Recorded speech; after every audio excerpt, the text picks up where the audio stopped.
বাসায় সালাদ তৈরি করলে মজা হয় না, কিন্তু রেস্টুরেন্টে টাকা দিয়ে খেতে গেলে অনেক মজা হয়। যাদের মনে এই প্রশ্ন তাদের জন্য আজকে গ্রিল চিকেন সালাদের স্পেশাল রেসিপিটা।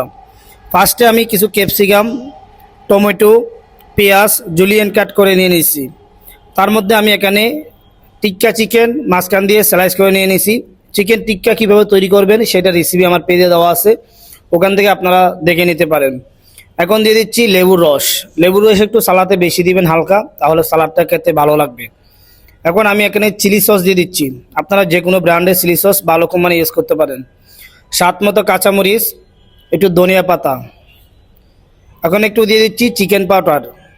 আপনাদের বাসায় যদি চিকেন পাউডার না থাকে আপনারা চিকেন পাউডারের পরিবর্তে লবণ ইউজ করতে পারেন, কোনো সমস্যা নাই। দেখেন এখন ভালো মতো মিক্স করে নিচ্ছি। তৈরি হয়ে গেছে গ্রিল চিকেন সালাদ।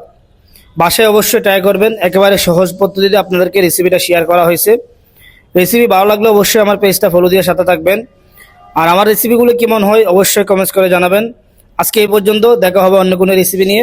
রেসিপিটা যদি আপনাদের ভালো লাগে, রেসিপি থেকে যদি উপকৃত হন, অবশ্যই একটা কমেন্টস করে যাবেন। আবার আমার পেজটা ফলো দিয়ে সাথে থাকবেন। আল্লাহ হাফেজ।